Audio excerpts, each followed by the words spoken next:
aniversario del año que viene, que habrá más celebraciones en torno a los 1700 años del Concilio de Nicea. En Roma va a haber un congreso que organiza el Instituto Agustinianum y el Angelicum. De eso nos podrá hablar uno de los organizadores que está acá entre nosotros más adelante. Y el objetivo principal es que después de las conferencias mayores tengamos un espacio amplio de discusión y conversación, que eso se podrá escribir, resumir, eso lo veremos después, que es lo que estaba diciendo el padre. Lo más importante es que hablemos entre nosotros. Exacto. Bien, nos acompaña el flamante nuevo decano de la facultad, el padre Gerardo, a quien todos conocemos. Acá no hacen falta demasiadas presentaciones, todos somos conocidos la mayoría de años. Así que Gerardo, tenés la palabra para abrir el encuentro y después Jorge.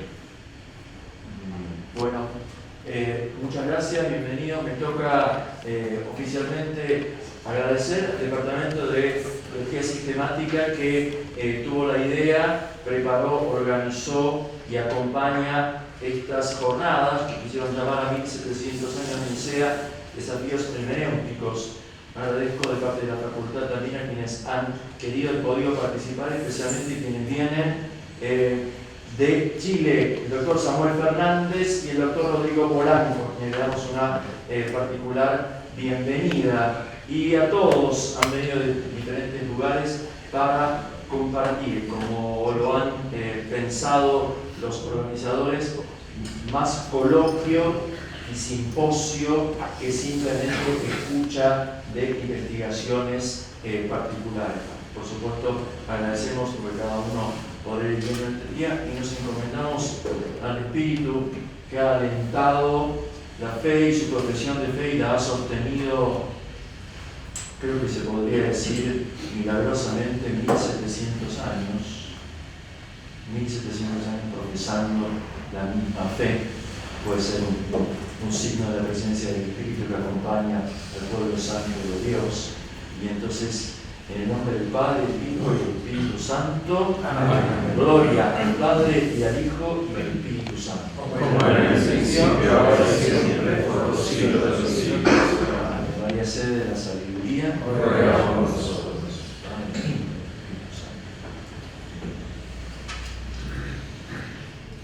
Buenos días a todos. Quiero agradecer a los organizadores porque, bueno, en un cambio de planes, el único espacio en el que podría estar era hoy, y quizás este tema era más para el final que para el inicio, lo que me llevó a agregar un tema dado que era la primera intervención. El título de la ponencia es En el camino hacia la plena comunión en la fe, y una pregunta: ¿debemos volver la mirada hacia la confesión de fe común? Porque el empeño ecuménico mira hacia adelante, hacia el futuro. Nicea nos hace pensar en la referencia que está en el pasado. El Concilio de Nicea ha sido el primer concilio calificado como ecuménico. Sin entrar ahora en las hipótesis que han procurado dar razón del sentido original de ese calificativo, lo cierto es que ese carácter le fue reconocido por los posteriores concilios de la antigüedad, y aún lo reconocen la gran mayoría de los cristianos. A pesar del difícil proceso que conoció su recepción inmediata y de las divisiones que experimentó la Iglesia a partir del siglo V.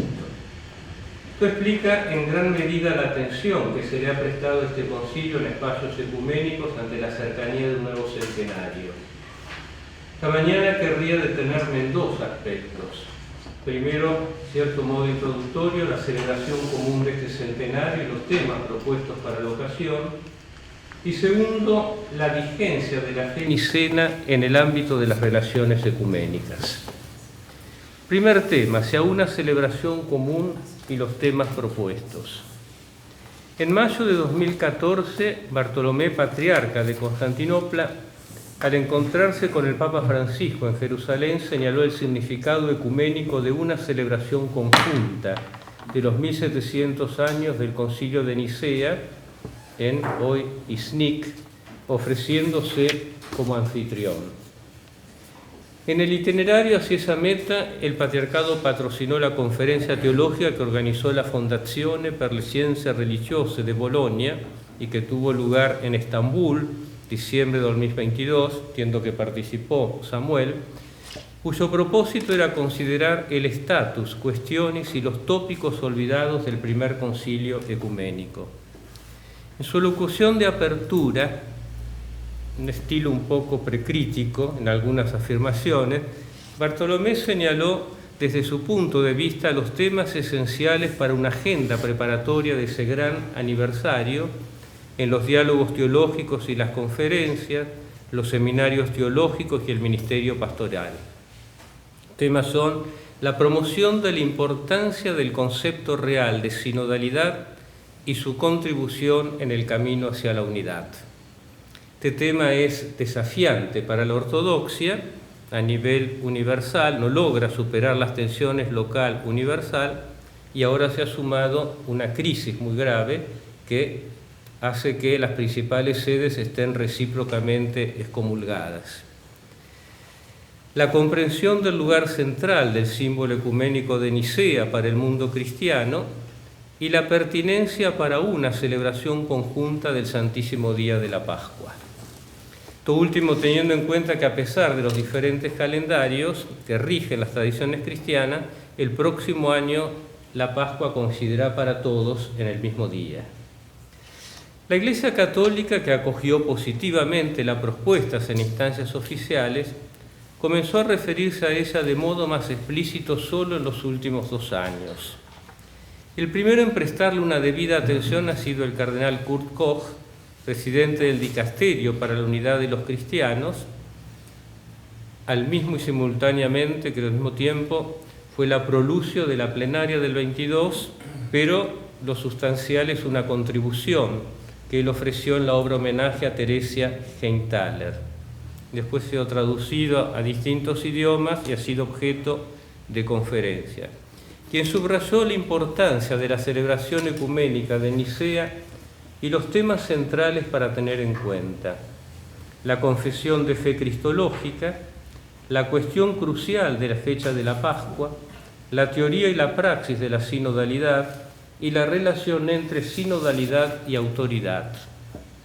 Este tema el cardenal lo ha presentado de modo contextualizado, poniendo como ejemplo con todas las letras, como una rémora del tiempo constantiniano, de la identificación del patriarcado de Moscú con las políticas de Putin y la justificación y bendición de la guerra. En el caso del Papa Francisco, luego de algunas simples menciones del tema en diferentes oportunidades, lo ha propuesto como uno de los 3 a ser estudiados por la Comisión Teológica Internacional en el presente quinquenio, señalando una razón espiritual, que es la necesidad de difundir nuevos destellos del misterio de Cristo, una sinodal, ya que se trata del primer concilio ecuménico, y por último una razón ecuménica, dado el reconocimiento común del símbolo por parte de todos los cristianos y que en el próximo año todos los cristianos celebrarán la Pascua el mismo día.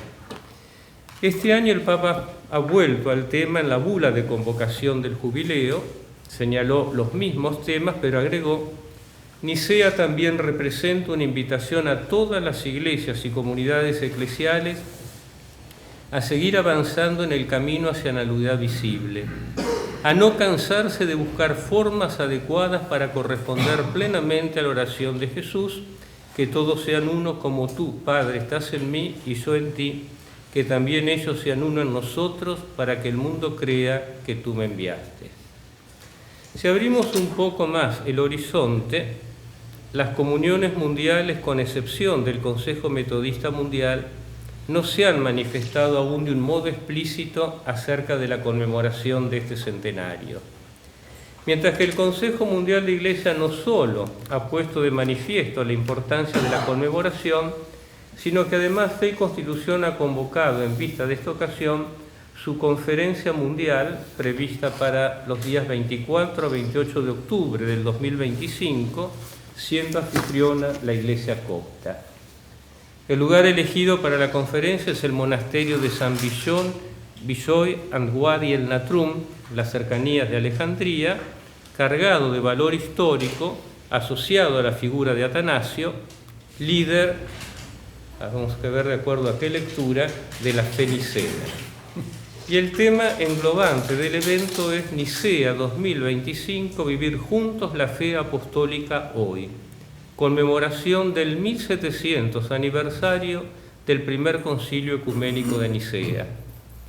El propósito de la conferencia es abordar el tema desde las perspectivas interrelacionadas de la fe, la misión y la unidad, reafirmando así la visión del Consejo Mundial y alentar a las iglesias a llamarse mutuamente a la unidad visible, promoviendo la unidad de la humanidad y de toda la creación. No es necesario señalar que a estas iniciativas eclesiales o de instancias ecuménicas se ha ido sumando en los últimos años una creciente literatura científica en la que se abordan diferentes aspectos de Nicea y que ya se han realizado o anunciado diversos congresos, coloquios, simposios o jornadas de estudio acerca del tema. Los autores de esas contribuciones y los ponentes y participantes en esos eventos proceden de diversas tradiciones cristianas y entre las perspectivas desde las cuales se han abordado los temas ha estado presente bajo diferentes aspectos la ecuménica. Están las dos simposios organizados por la Fundación de Bolonia, segundo fue en Oxford, y luego una gran participación en la conferencia de la European Academy of Religion en Palermo en mayo pasado. Fue el tema de la consulta de las Ochietas ecuménicas hace 10 días, está anunciado lo del Angelicum. Si volviera a los temas mencionados por Bartolomé, por el cardenal Koch, por Francisco, que se prestan todos ellos a un acercamiento, tratamiento ecuménico, se destaca en primer lugar el tema de la fe cristológica y trinitaria, como confesión común. A ella se suma la dimensión eclesiológica desde su vertiente sinodal y finalmente la fecha de la Pascua. Esta mañana me voy a detener en el primero de esos tres temas, sin olvidar que en el caso de Francisco y del Consejo Mundial se hace explícita la importancia de que la conmemoración de Nicea pueda convertirse en la invitación a una renovada confesión de fe y del testimonio en Cristo en nuestro tiempo. Es decir, no solo hacia el pasado, sino una cierta provocación y motivación en el presente de cara al futuro. Paso entonces ahora al tema principal, la fe de Nicea y la unidad de los cristianos. Al detenernos en este tema, se presentan al menos tres aspectos para ser abordados. El primero es el lugar que esa fe, tal como lo ha expresado el símbolo niceno, pongo entre paréntesis constantinopolitano, ha ocupado históricamente y ocupa hoy efectivamente en las diferentes tradiciones cristianas. Segundo, es la atención que las iglesias han prestado en las últimas décadas a ese símbolo en su búsqueda de la unidad de la fe y en vista de la unidad eclesial a alcanzar. Y el tercero, si es suficiente adherir a las escrituras y a las afirmaciones del símbolo para expresar visiblemente esa unidad. Primer subtítulo, lo que las iglesias han preservado a pesar de las divisiones. El hecho de que la gran mayoría de los cristianos en su camino hacia la unidad, calificada por la Iglesia Católica, las iglesias orientales y parte de las comunidades de la Reforma como visible, sigan reconociendo como normativa la fe de Nicea y el significado de esta en vista de la proclamación de Jesucristo como nuestro Dios y Salvador, no es relativo. Y la celebración del 1700 aniversario del concilio debería invitarnos a dar algún paso más hacia la más plena comunión en la fe. Ahora bien, en este caso es necesario introducir una distinción que imagino que ya es perceptible para todos. Cuando se habla en este contexto de la fe de Nicea, el horizonte de referencia es más amplio que el puntual recurso al símbolo del 325. No solo porque las preguntas que se suscitan en torno a cuál ha sido la versión original de ese símbolo. Los estudios señalan que eran diversos los símbolos que circulaban en las décadas posteriores a Nicea, sino porque el texto de referencia es el símbolo de Nicea y Constantinopla, tal como lo recibieron, entre signos de pregunta el número, los 636 padres del Concilio de Calcedonia. Como el 318 de Nicea es simbólico, Calcedonia en la línea firmó 636 para duplicarlo, ¿no? Veamos esto en primer lugar en las iglesias de estructura católica. No hay duda de que tanto la Iglesia católica como las iglesias ortodoxas han conservado esa confesión de fe como normativa. Si bien en el transcurso de los siglos cada pulmón de la Iglesia le ha concedido un carácter y un lugar diverso. La Iglesia de Occidente se ha remitido de modo más habitual al símbolo de los apóstoles. Y solo más tarde concedió al niceno un carácter litúrgico en algunas iglesias locales. Una costumbre que requirió un tiempo para generalizarse y luego adquirir un carácter de obligatoriedad. La primera introducción del símbolo en la liturgia eucarística se remonta al segundo canon del Tercer Sínodo de Toledo en el 589, cuando Recaredo renunció al arrianismo.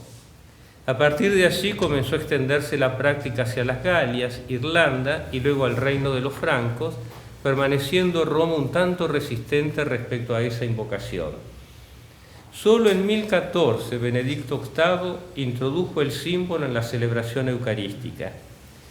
Otro elemento para tener en cuenta es que el desarrollo de las instancias magisteriales experimentados en la Iglesia de Roma, claramente en el transcurso del segundo milenio, han señalado de algún modo una insuficiencia del símbolo para ser considerado como una exposición total, podemos agregar, de los contenidos de la fe.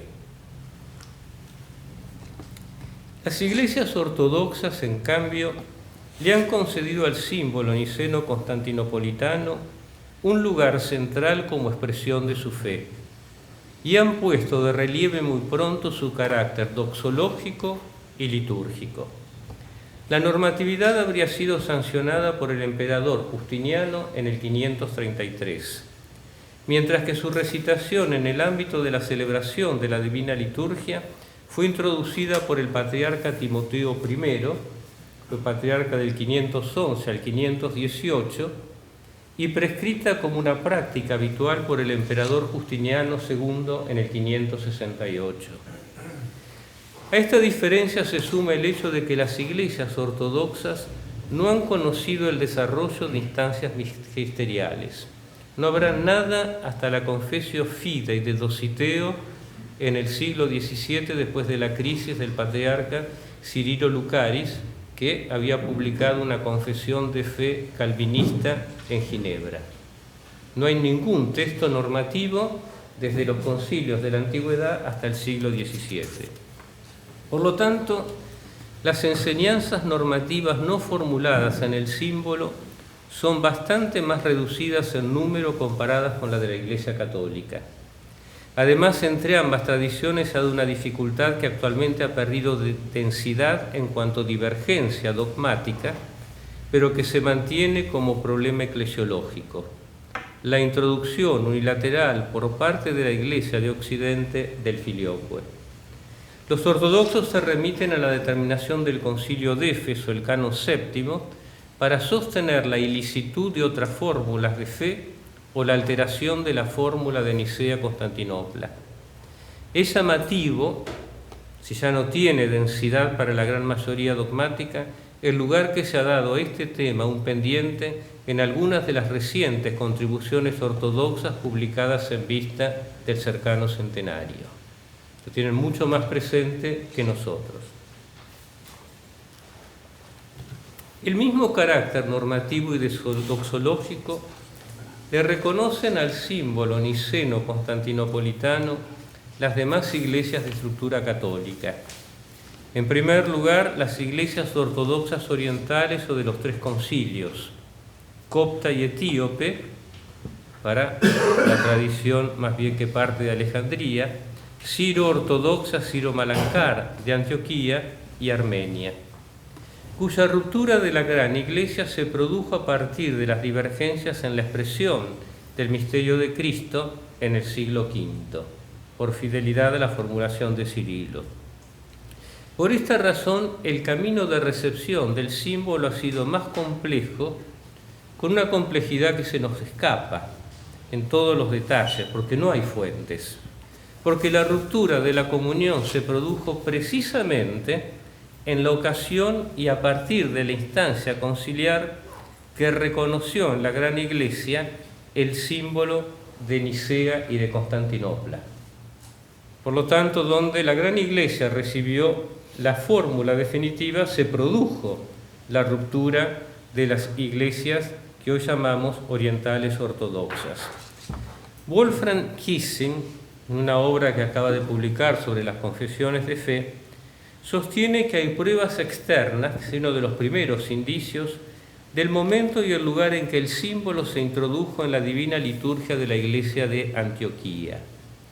Algo que mencionará Teodoro, el lector, en su historia eclesiástica, los años 520-530, y la primera referencia basada en una fuente desconocida afirma que fue el patriarca no calcedoniano de Antioquía, Pedro el Fulio, quien realizó esa introducción en la sinaxis, como para demostrar que esa iglesia permanecía fiel a la fe de Nicea, a pesar de no reconocer la enseñanza de Calcedonia.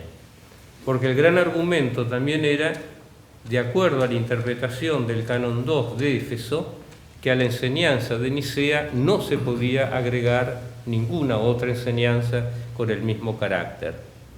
Si esto fue así, esa introducción habría que situarla en algún momento posterior a su elección patriarcal.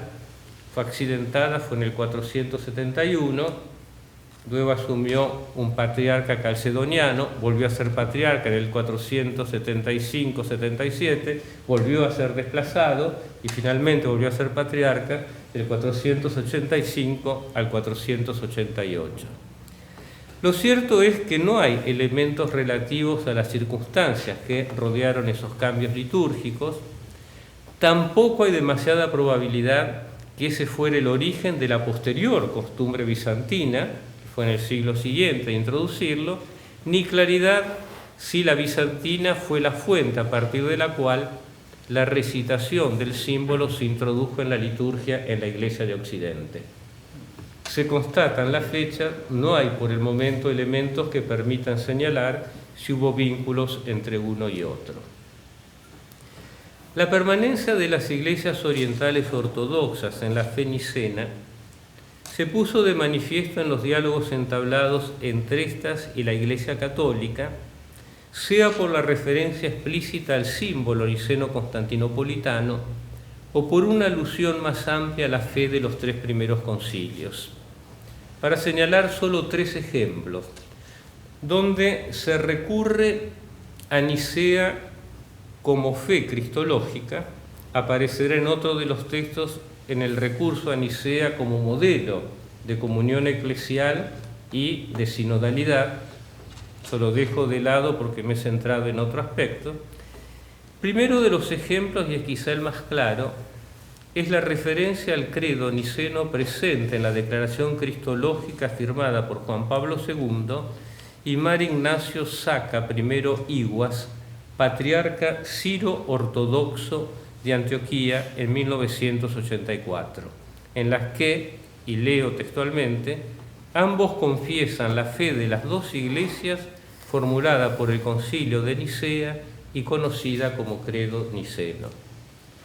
Más tarde, en la declaración cristológica conjunta de la Iglesia Católica con la Iglesia Siro-Ortodoxa Malankar, que en lo confesional es la prolongación de la Iglesia de Antioquía en India, se recogió literalmente una expresión del niceno, que por nosotros los hombres y por nuestra salvación bajó del cielo y se encarnó por obra del Espíritu Santo y de María la Virgen. Y en tercer lugar, Nicea estuvo presente desde el inicio en el diálogo con la Iglesia copta. Por eso, en la declaración conjunta de Francisco y el Papa Taguadros, cuando recordaron la declaración de Pablo VI y Zenouda del 73, afirmaron: nuestro profundo vínculo de amistad y fraternidad tiene su origen en la plena comunión que existía en nuestras iglesias en los primeros siglos y que se fue expresando de muchas maneras a través de los primeros concilios ecuménicos, remontándose al concilio de Nicea en el año 325 y a la contribución del valeroso padre de la Iglesia, San Atanasio, que se ganó el título de defensor de la fe. Algo semejante, pero bastante más discreto, se puede decir, mutatis mutandis, de la Iglesia asiria de Oriente, la que para nosotros era la Iglesia nestoriana, arraigada en el ámbito del Imperio persa y autónoma respecto a Antioquía por razón de supervivencia, la enemistad visceral que había entre el Imperio persa y Bizancio, a partir del sínodo de Seleucia Ctesifonte en el 410. Los cánones de ese sínodo han sido conservados en una versión siríaca occidental y otra oriental. Era una opinión generalizada afirmar que esta última, la oriental, contenía el símbolo de Nicea en su forma pura. Y una de las pruebas era que cuando hacía la confesión del Hijo, fue el único lugar que apareció la expresión fuego de fuego. No aparecía luz de luz. Y eso llevó a pensar a muchos que era la versión más antigua. Luego, en el siglo XX, hubo estudios, comenzando los de André Dialé, al que siguió Sebastian Brock, que han considerado que no.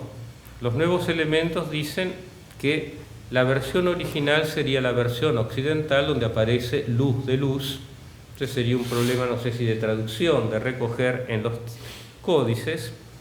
Y en la declaración cristológica firmada por Juan Pablo II y Mardinka, católicos de esa iglesia, ellos afirman: pueden desde ahora proclamar juntos ante el mundo su fe común en el misterio de la Encarnación, como herederos y custodios de la fe recibida de los apóstoles, tal como la formularon nuestros padres comunes en el credo niceno.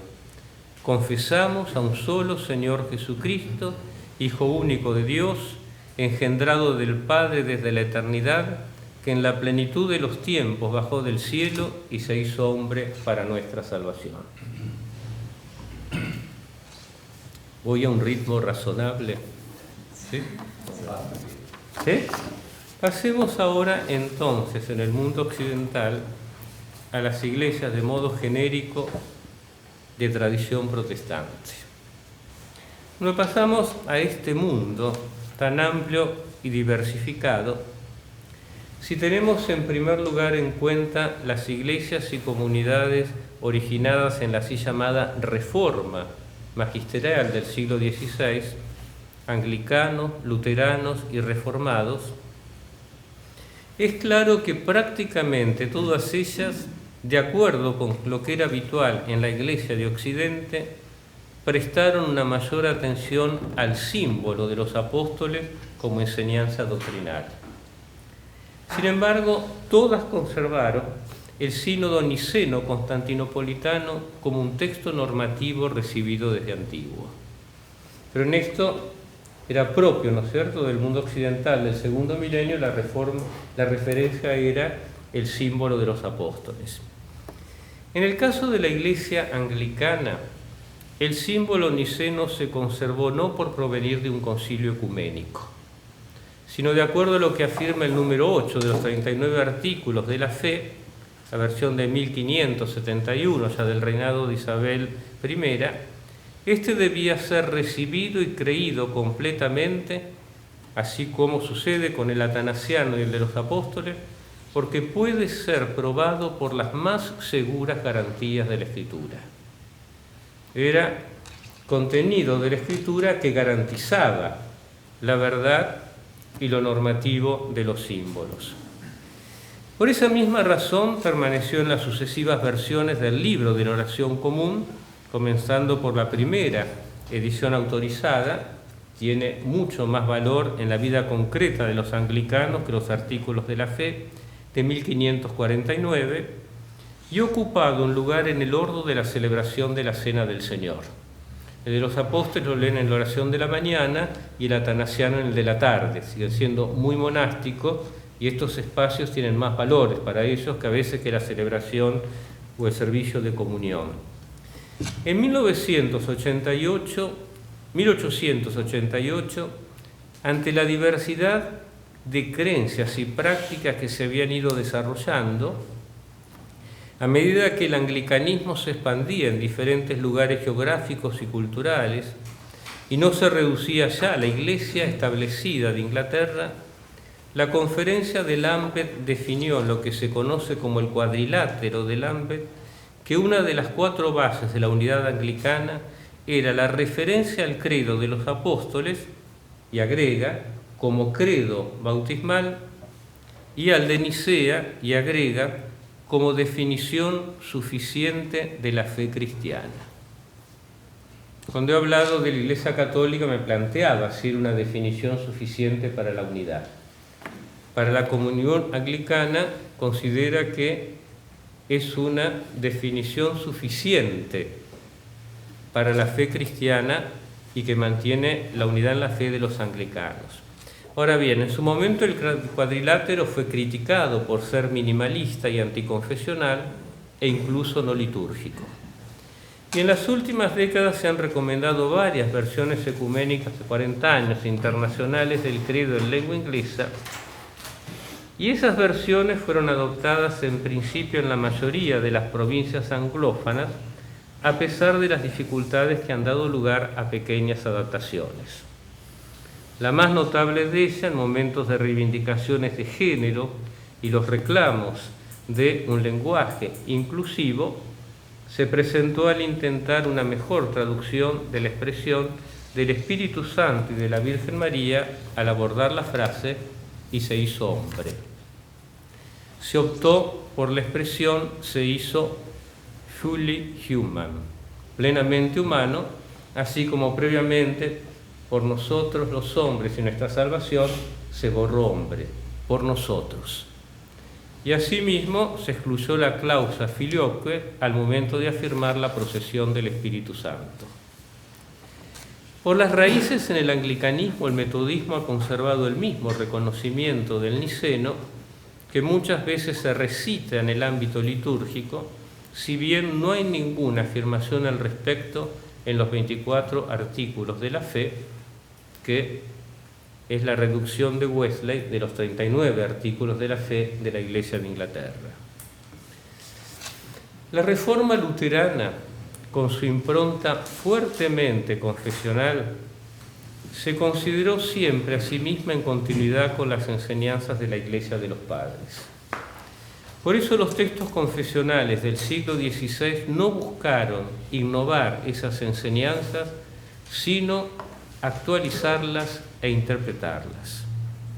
De hecho, Martín Lutero en su Catecismo Menor del 1529, primer ejemplo después de encolampadio de un catecismo, que después va a tomar el Concilio de Trento, que es uno de los textos que es normativo para todos los luteranos, comenta el credo, si bien siguiendo el símbolo de los apóstoles. Y la Confesión de Habsburgo, el otro texto normativo, en el primer artículo en la enseñanza acerca de Dios, explícitamente se remite a Nicea. En 1580, en un tiempo de estabilización del luteranismo, se publicó el libro de la Concordia, especie de compendio de la doctrina, donde se recogen los 3 símbolos históricos, el niceno, el de los apóstoles y el atanasiano, y 7 textos considerados confesionales. En el presente, tanto las iglesias que integran la Federación Luterana Mundial como aquellas con una impronta confesional más adecuada, más acentuada, se congregan en el Consejo Luterano Internacional, reconocen el niceno de modo explícito. Estas iglesias sostienen que la función de los símbolos, especialmente el niceno, y las confesiones de fe es doxológica. Por eso el símbolo niceno es ante todo un acto litúrgico de aserción de la fe en Dios, un medio de autoidentificación, ya que a través de él se da a conocer la identidad luterana, y un medio para interpretar el Evangelio. Por eso el símbolo no tiene un fin en sí mismo, sino que se trata de un instrumento.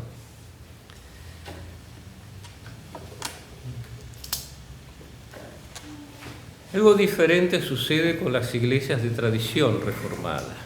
¿Sí? Las reformadas literalmente, las presbiterianas, las congregacionales y la valdense, que gran parte de estas iglesias en ningún texto normativo respecto a la fe han establecido una plena comunión de púlpito y altar con las iglesias luteranas. Ahora bien, para estas iglesias, a diferencia del luteranismo, no hay textos confesionales normativos en sentido estricto y vinculante para todas, sino una diversidad de confesiones nacionales o regionales. La no normatividad de credos y confesiones de fe suele relacionarse con ciertas posiciones de Calvino. En las primeras ediciones de la Institución de la Religión Cristiana había explicado de un modo que hizo dudar de su fe trinitaria, que no estaba dispuesto a hacer obligatoria la adhesión a los 3 credos ecuménicos por considerarlo una especie de tiranía que no veía correcto imponer. Claramente después no podemos dudar de la fe trinitaria, porque la condena y ejecución de Miguel Servet fue por negar el dogma de la Trinidad, ¿no es cierto? La Inquisición Reformada de Ginebra lo quemó, ¿no? Sin embargo, en las últimas ediciones, instituciones, expresa su referencia hasta los primeros concilios y abraza lo que él ha enseñado. Entonces, en el libro 4, en el capítulo 9, y concreto en el capítulo 9, número 8, donde trata de los concilios y de la autoridad. En cuanto a la diversidad de confesiones, que son todas ellas nacionales o locales, esto ha sido explicado como una respuesta a las circunstancias de los tiempos, porque la reforma de tinte suizo calvinista había comenzado a expandirse en distintos contextos.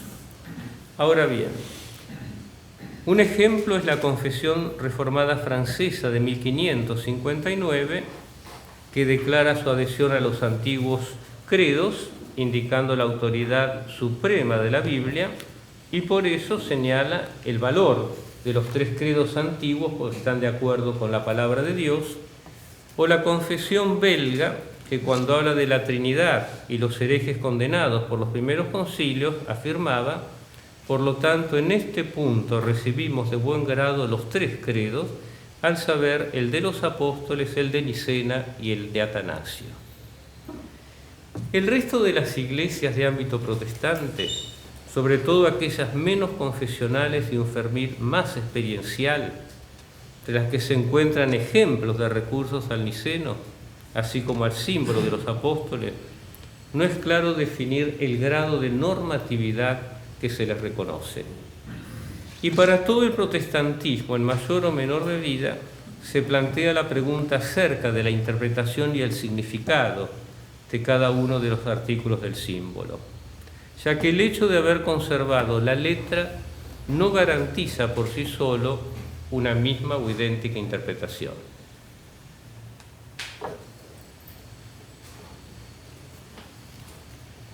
Si este es el panorama de los interlocutores, pasemos ahora a un intento que se ha dado en ámbito ecuménico de volver todas las iglesias a reconocer el niceno constantinopolitano como norma de fe. Señalado previamente que un requisito para la plena comunión eclesial, un paso previo inexorable para las iglesias de la gran tradición, es la plena unidad en la fe. Una fe que fue profesada en común por los cristianos en los momentos previos a cada ruptura y que sigue siendo bajo algún respecto uno de los referentes en vista de restaurar esa unidad. Es decir, volver la mirada a lo recibido para continuar el camino hacia el futuro.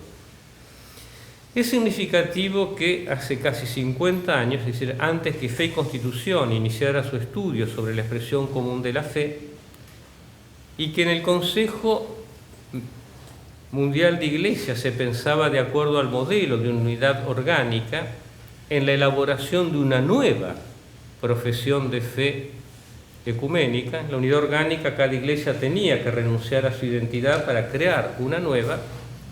La Asamblea General de Nairobi del 75 decidió que esa confesión debía ser fiel a la fe apostólica, es decir, en continuidad con lo recibido, pero sin explicitar qué debía entenderse por fe apostólica.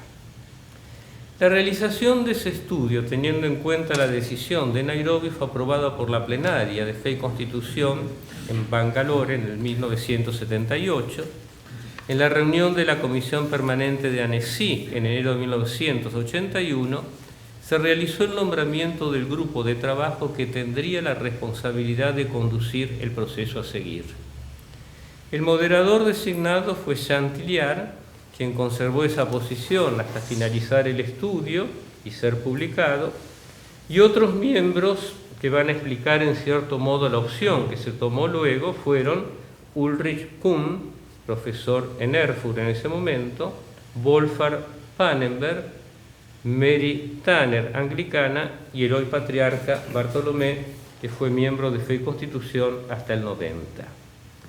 El plan general, cuyo título era Hacia la común profesión de la fe apostólica, se aprobó en la plenaria de Lima en 1982, contemplando un proceso en 3 etapas y con 3 objetivos interdependientes. Primero era el reconocimiento del credo niceno-constantinopolitano sin el filioque. El segundo, la explicación de ese símbolo en aras de su comprensión contemporánea y la afirmación de la fiabilidad de su significado al servicio de la unidad. Y el tercero, la búsqueda de caminos para una expresión de la misma fe hoy. No sin resistencias, el plan fue aprobado, porque en esa ocasión estaban muy vivas las discusiones en cuanto al método a seguir en Fe y Constitución, el llevado hasta entonces o uno más atento a los diferentes contextos, muchas anécdotas al respecto, pero haciendo una lectura de las posiciones, ese valioso académico que fue André Dialé, él señalaba 4 posiciones que eran perceptibles. Para algunos, una profesión pública, doctrinal y universal de la fe evangélica no era necesario ni deseable, ya que traicionaría la interioridad solo accesible a la iglesia espiritual, a la piedad del corazón, la única que permite a los creyentes reconocerse como tales. Al ser doctrinal, degradaría en conceptualización dogmática la confianza existencial que solo se expresa en la oración personal o litúrgica y en el compromiso de un testimonio vivido. Y al ser universal, absorbería en una uniformidad empobrecedora las diversas confesiones cristianas en las que se expresa la misma confesión de fe. Claramente en esta posición se encontraban algunos protestantes, sobre todo aquellos de la Reforma radical y del movimiento evangélico más experiencial. Otros cristianos de la segunda posición, si bien admitían la utilidad o incluso la necesidad de una expresión objetiva y común de la fe apostólica, impugnaban la normatividad de las fórmulas elaboradas en la Iglesia antigua. La antigüedad de los padres, su proximidad en el tiempo de los orígenes de la tradición, no les confería privilegio alguno, porque el Espíritu nunca ha dejado de asistir a la Iglesia. Por el contrario, los símbolos definidos por los antiguos concilios ecuménicos fueron el resultado de controversias superadas, y su terminología filosófica resultaría ajena en el presente. Más aún, esas profesiones no afirmarían nada sobre elementos de la revelación que actualmente parecen esenciales. De este modo, esos credos serían un obstáculo para el testimonio evangélico hoy, y un impedimento para la unidad de la Iglesia. Para ser creíble en el presente, una profesión ecuménica de la fe común solo podría consistir en un nuevo credo expresado exclusivamente en las Escrituras. Eran identificables ciertos grupos que habían hecho uso de las ideas de un acercamiento más histórico, crítico, pero también ciertos cuestionamientos de acercamientos contextuales, por ejemplo, de alguien que fue parte del grupo de trabajo que dirigió el proceso, que era un episcopaliano brasileño, Jaci Marachim, que siempre en lo anecdótico contaba sus enfrentamientos con Pannenberg, que lo ponían loco a Pannenberg lo que él afirmaba, pero que de América Latina no tenía sentido volver al niceno. Frente a esta segunda opinión, una tercera sostenía el carácter normativo de los símbolos de la época patrística, y concretamente el del credo litúrgico de Nicea y Constantinopla. Este, aceptado desde hace mucho tiempo por la mayoría de las iglesias, tendría infinitamente más posibilidades de seguir siendo la profesión ecuménica del mañana que una nueva formulación. ¿Por qué? Porque los mismos criterios que señalaban la necesidad de una nueva formulación eran los que caracterizarían esas formulaciones como efímeras, porque la generación siguiente podía pensar exactamente lo mismo, y sobre la cual era utópico imaginar que todos los cristianos llegarían a ponerse de acuerdo. Pero las razones teológicas serían más decisivas que las pragmáticas. Los credos de Nicea y Constantinopla formularon el dogma de la gran Iglesia durante su período constitutivo, que estableció también la jerarquía de los ministerios, la liturgia de los sacramentos y un orden canónico que siguen siendo en líneas generales el de las iglesias de tradición apostólica.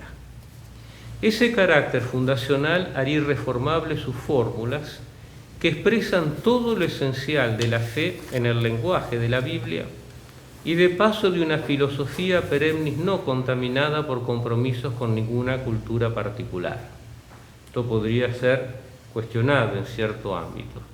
Bastaba, por lo tanto, explicar el antiguo símbolo sin cambiarle un ápice para hacerlo comprensible a los contemporáneos. Esto lo encarnaban evidentemente las iglesias de la gran tradición, un grupo muy sólido de luteranos, un grupo de anglicanos. Finalmente, una cuarta opinión admitía, como la anterior, el carácter ejemplar del período de los antiguos concilios ecuménicos, pero se negaba a concebir la fidelidad al espíritu patrístico como la simple repetición de fórmulas venerables, aunque estuvieran debidamente comentadas. Los padres solo se ocuparon de las herejías de su tiempo y asumieron el gran riesgo de interpretar la tradición apostólica a la luz de la cultura de la antigüedad tardía. Inspirarse hoy en su ejemplo significaría, por tanto, completar y, si fuera necesario, reformular la profesión de fe tradicional para traducirla mejor. Ante los nuevos desafíos del mundo moderno, al lenguaje de la época contemporánea, cualesquiera que fueran las dificultades prácticas de esa empresa. Esta posición no se identificaba necesariamente con un grupo confesional, sino que permeaba diferentes tradiciones, con la excepción quizá de la mayoría de las iglesias orientales. Cabe señalar que para llegar a la decisión final, que se asumiera una opción, a pesar de los diferentes puntos de vista, representó un papel importante la decidida posición de Chantilly y de Wolfgang Pannenberg. En una de las consultas previas a Lima, pero que los textos estaban presentes, así como la ponencia de Ulrich Kuhn en la misma plenaria. En ellos era claro que el criterio para definir la fe apostólica era el símbolo niceno-constantinopolitano. Esto no era una novedad en el ámbito de fe y institución, pero había caído en el olvido porque ya en la primera conferencia mundial en Lausanne en el 27 se había reconocido el niceno como credo ecuménico, aunque después en la práctica se remitieron al testimonio solo de la Escritura y que generó en ese momento una declaración formal de desacuerdo de los participantes ortodoxos. Ahora bien, ¿en qué se fundó la opción de Lima al afirmar que el criterio para la fe apostólica era el símbolo niceno-constantinopolitano? La primera es que ese fue el símbolo o ha sido más universalmente recibido como expresión normativa de los contenidos de la fe apostólica.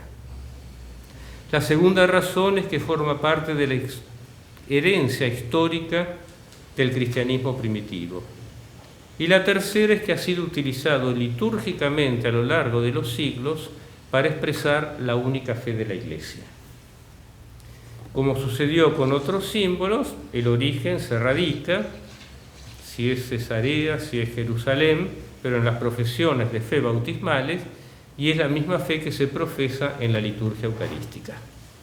Por lo tanto, la opción fue tomada y desde el inicio del proceso de estudio y hasta el final, además de las instancias regulares de fe y constitución, la permanente, las plenarias, los encuentros de trabajo, el grupo de redacción, se realizaron 11 consultas teológicas. Hay que pensar que previamente a este estudio, en el 81, se habían celebrado los 1600 años de Constantinopla. Y previo a este programa se habían dado 2 consultas sobre el Espíritu Santo y una en concreto sobre el tema del filioque. De esas 11 consultas, las 2 primeras abordaron una, la importancia ecuménica del credo niceno, en el año octubre del 81, y la siguiente, la fe apostólica en las Escrituras y la Iglesia de los primeros padres, también casi paralelamente en octubre del mismo año. Una fue en Odesa y la otra en Roma. Las 3 siguientes estudiaron los 3 artículos del símbolo: creemos en un Señor Jesucristo, creemos en el Espíritu Santo, la Iglesia y la vida del mundo medinero, y la tercera, creemos en un solo Dios. 4 abordaron temas relacionados con algunos de los 3 artículos que plantean preguntas y desafíos a los cristianos en el presente. La doctrina de la creación en su integridad, un desafío para la responsabilidad cristiana hoy, esa fue en Porto Alegre en noviembre del 87, confesar al Cristo crucificado y resucitado en el presente contexto social, cultural y ético, eclesiología, perspectivas ecuménicas básicas y reflexiones ecuménicas acerca del Espíritu Santo en la creación, la Iglesia y la historia. Y 2 que fueron con otro programa del Consejo Mundial, Iglesia y Sociedad, una más abierta, y la segunda, Creación y Reino de Dios. Este fue un largo proceso. No voy a hacer publicidad de los textos, pero los estoy sacando, ¿no es cierto? El documento conoció primero 2 ediciones que luego fueron recibidas y con los últimos comentarios. La edición definitiva fue en el año 91, Confessing the One Faith. Pues hubo al menos 2 ediciones, una en el 99 y en otro 2010. Y a partir de esa edición se hicieron traducciones a otros idiomas que quedaron bajo la responsabilidad de las iglesias. A diferencia del 20, conoció 45 traducciones a idiomas. Este fue traducido solo en las lenguas de Europa Occidental. Quizá esta es una de las razones por las cuales este documento no tuvo la repercusión que había tenido su predecesor de Fe y Constitución, el BEM. Y es cierto que en BEM hubo una consulta explícita dirigida a las iglesias que ellas debían responder, y de hecho lo hicieron, y hay 6 volúmenes con las respuestas de la Iglesia, y en este caso no se hizo.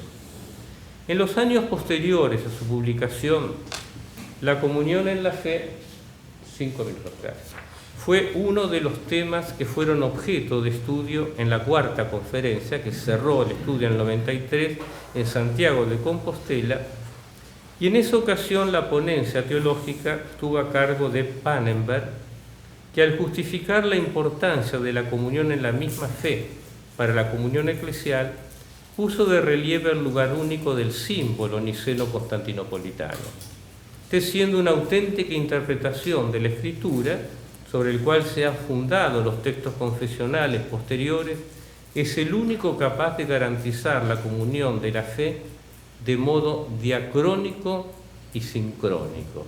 ser la fe de la Iglesia a través del tiempo y ahora y aquí entre los cristianos. Y ninguna nueva formulación podría prestar un servicio semejante. Y luego, para un trabajo de servicio, la plenaria de Mocio aprobó una especie de guía de estudio para la discusión en grupos para bajar el tema a las congregaciones locales. Quedaría brevemente la pregunta acerca de la suficiencia del símbolo para expresar la unidad de la fe, que he mencionado lateralmente desde el punto de vista de hecho católico y cuando he hablado del cuadrilátero de Lambeth. Quizás es interesante volver que casi contemporáneo con el inicio del estudio como una propuesta práctica, los profesores Heinrich Fries y Karl Rahner habían formulado sus 8 tesis considerando que era posible la unión de la Iglesia. Y la primera de las tesis precisamente señala las verdades fundamentales del cristianismo tal como se expresan en la Sagrada Escritura, en el símbolo apostólico y en el seno constantinopolitano, son obligatorias para todas las iglesias particulares de la futura Iglesia Unida. Esta tesis la comentó Fritz, se dividieron ellos el comentario, y luego de pasar del valor de la Escritura, en concreto a los de los sínodos, señaló particularmente la mayor importancia del sínodo de Constantinopla. La dificultad va a pasar a la segunda tesis, que pasa con la enseñanza normativa de la Iglesia.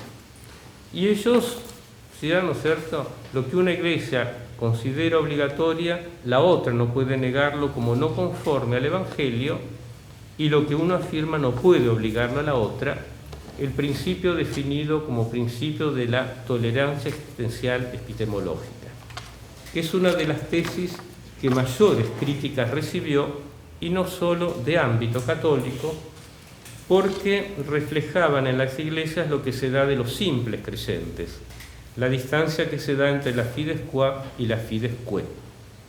Si la fides que está expresada en el objetivo que las iglesias han ido definiendo, la fides qua es donde se encontraría cada iglesia respecto a esas metas. El ejemplo que ponían, Agustín y Tomás no eran menos cristianos ni menos ortodoxos que Pío IX. Sin embargo, en su comprensión no entraba la Inmaculada Concepción, y eso traducían a la Iglesia. Este tema se lo planteó en la primera de las consultas Fe y Constitución, y introdujeron una distinción al momento de decir si el símbolo niceno podía considerarse suficiente o no para expresar la fe cristiana. Y entonces se propuso la distinción entre una suficiencia cualitativa, que implicaría que el símbolo proporciona el fundamento general necesario sobre el cual fundarse, por ejemplo, lo que los luteranos señalan como el articulus stantis et cadentis ecclesiae, y una suficiencia cuantitativa, que se mantuviera en el caso del símbolo, sugeriría una formulación muy limitada y estereotipada.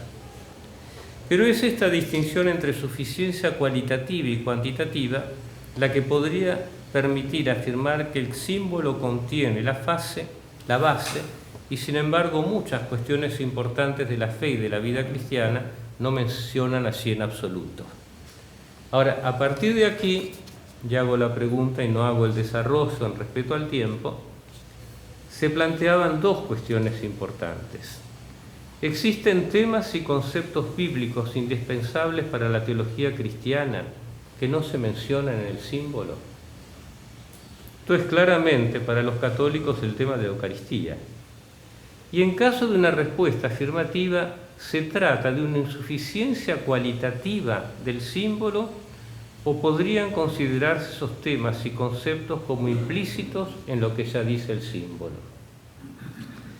Y lo segundo, existen cuestiones contemporáneas a que el símbolo no puede referirse en modo alguno, ni siquiera indirecta o implícitamente, de modo que desde este punto de vista el símbolo debería considerarse insuficiente o incluso irrelevante no solo cuantitativa, sino también cualitativamente?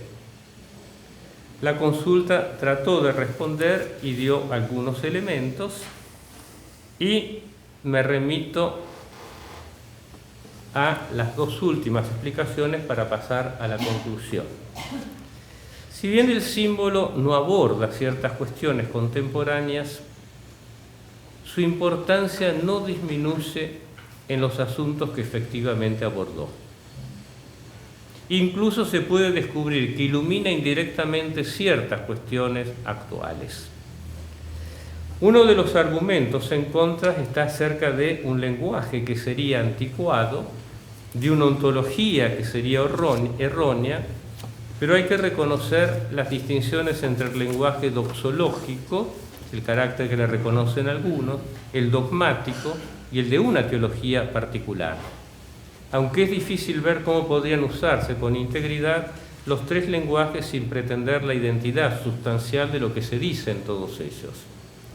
Y por último, se señala el elemento de misterio tanto en el símbolo como en cualquier intento de verbalizar la fe cristiana, donde el Verbo se hizo carne, lo inexpresable se expresó. Las palabras pueden expresar el misterio, pero siguen siendo misterio, y las palabras utilizadas para expresarlo deben respetar su plenitud. En ese caso, todo símbolo y todos nuestros intentos de formular o explicar nuestra fe tienen sus límites ante el misterio de lo que intentan expresar. Y en esta perspectiva sería erróneo esperar todo o nada, demasiado poco, también del símbolo. A modo de conclusión, y perdón por el exceso del tiempo, las conclusiones de esa consulta reflejaban, ¿no es cierto?, los temas que habían sido tratados y señalaban que ante todo se trata de comprender el símbolo en su propio contexto histórico y de expresar claramente los problemas y las cuestiones que se plantean hoy desde diversos puntos de vista, teniendo en cuenta el lugar que el símbolo podría ocupar en los esfuerzos hacia la expresión común de la fe apostólica. ¿Cuál sería la tarea y el desafío? En primer lugar, es que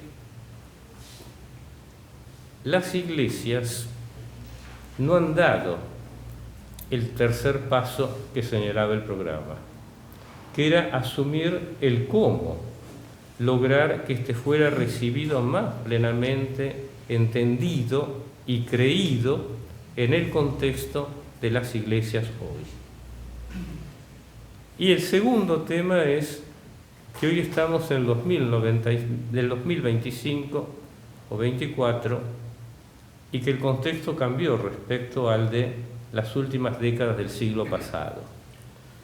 Por lo tanto, se presentan otros desafíos, y uno de los grandes desafíos es que lo que aparentemente sería la parte más vital y que más crece del cristianismo es más experiencial y vivencial que condicionada por una formulación conceptual de la fe.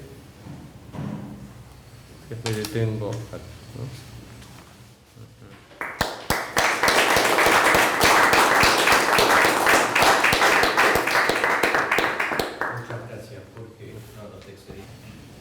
La primera reacción para iniciar la conversación de después del café, Samuel Fernández.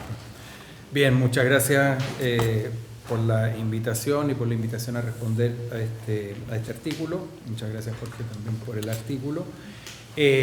Yo tengo muy pocos conocimientos de la recepción posterior y de los estudios ecuménicos actuales, y por lo tanto voy a hacer un par de observaciones que tienen que ver más con la cuestión histórica y sobre todo con la relación entre historia y teología ecuménica. El primero es simplemente reafirmar que el carácter ecuménico de Nicea se justifica plenamente, en el sentido que desde el punto de vista histórico los participantes de Nicea experimentaron la reunión como una cosa absolutamente excepcional. Pocos años antes estaban en persecución y ahí tenían al emperador sentado en el centro del aula, etcétera, etcétera. Es cierto que la participación occidental fue desproporcionadamente baja respecto de la oriental, pero en el fondo no es digamos, el concilio de Nicea no es de esos acontecimientos que 50 años después la gente lo reconoce como un evento importante, sino que, digamos, los participantes lo reconocieron como un cambio de época. Simplemente para compararlo, posiblemente el concilio de Constantinopla, en cambio, los participantes no se enteraron mucho de que estaban en un concilio importantísimo. Uno ve, nosotros tenemos la historia eclesiástica de Sócrates y de Sosómeno, que son de Constantinopla, y pasan, digamos, rápidamente por ahí, digamos, sin mayor cosa, y ellos vivían en el mismo lugar. La segunda cosa es el